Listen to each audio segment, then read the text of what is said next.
Hey, I'm Matt Rothschild, the editor at the Progressive Magazine, with my progressive point of view, which you can also grab off our website over at progressive.org if you're not there already.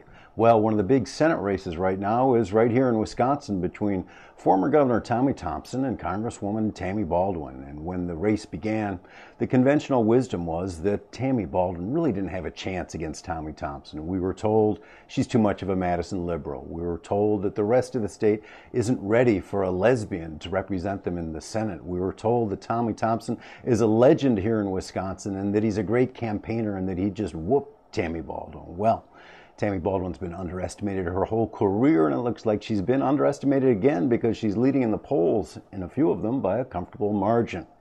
Tammy Baldwin has always been a pioneer. She's the first woman ever to represent Wisconsin in Congress.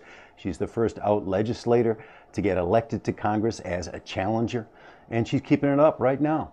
In the debate that they had on Friday night, the contrast between the two of them couldn't have been any better, because there was Tommy Thompson at 70 looking not only old and jowly, but snarly and mean.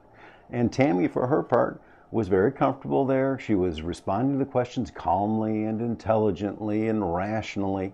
And she did point out, however, that Tommy Thompson's been representing big corporations for more than a dozen years now. This seemed to get under Tommy's thin skin. But he should know, you don't win an election by being galled that you even have an opponent. I'm Matt Rothschild, and that's how I see it.